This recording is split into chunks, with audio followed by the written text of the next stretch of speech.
always. Thanks for very much. joining us. Take care. Thank you. He was the Central Intelligence Agency's top officer in the Middle East, hunting the world's most wanted man, Osama bin Laden.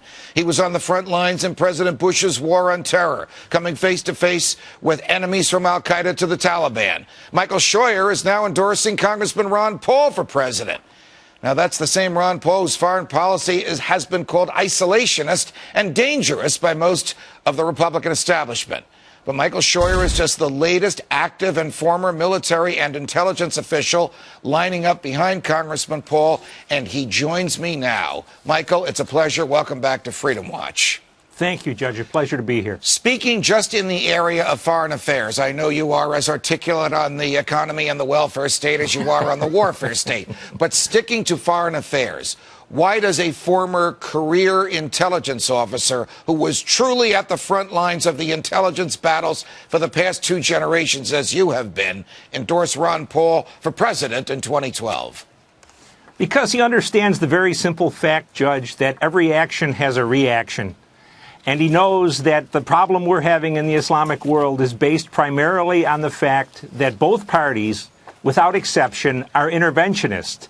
They want to get involved in everybody else's problems. Mrs. Clinton is more of a warmonger than George W. Bush. She's trying to incite secular democratic Muslims around the world to go to war, to civil war, to overthrow their governments. Mr. Paul realizes that, maybe she thinks that's a good thing, but there's a price to pay for that. And that price is paid for by our treasure and, more important, by our young people's lives. Michael, should we accept the word of the director of the Israeli Mossad and the Prime Minister of Israel, Benjamin Netanyahu, that Iran is not an existential threat to Israel or to the West, and that if Iran does become any kind of a threat, Israel can take care of its own affairs? Thank you very much. Because if we accept that, that's basically what Ron Paul is saying, and it is the Republicans who are disagreeing with Netanyahu. That's exactly right, Judge. The sanity in this thing lies in Israel. The insanity lies in people like Joe Lieberman and John McCain and John Bolton and Krauthammer and the rest of those people. The supporters of Israel in the United States are Israel's worst enemies. They're maximalists. They face no danger, but they want to push Israel into wars. America has no problem with the Iranians. The Iranians are wholly contained. Their energy industry is on the downhill slide. Dr. Paul is exactly right. But if we attack, or if the Israelis attack Iran, there will be significant terrorism inside the United States, because the U.S. government has not done a good job in domestic security, and it has not paid any attention to its borders for the last 40 years. What would you expect to be the conditions under which a President Paul would use the military?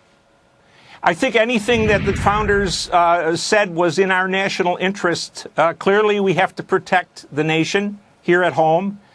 Freedom of the seas. I think if the Iranians are serious about shooting at a U.S. aircraft carrier, I don't think they are, but if they were, Dr. Paul would certainly defend the freedom of the seas. The American economy can't exist without that.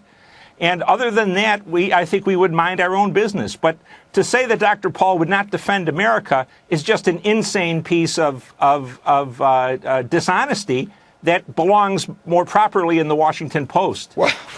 What is your view, Michael, of a famous or infamous, however you want to address it, statement of President Bush, which is, if you're not with us, you're with the enemy?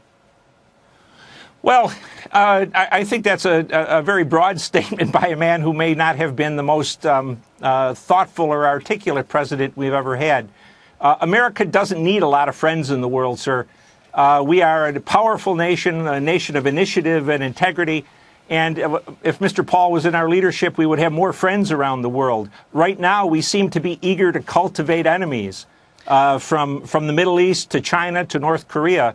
And I think Dr. Paul points out very clearly that intervening in other people's business creates a reaction which is negative to the interests of the United States. Got it. Michael Scheuer, it is always a pleasure, sir. Have a nice weekend. Thank you, sir. My pleasure.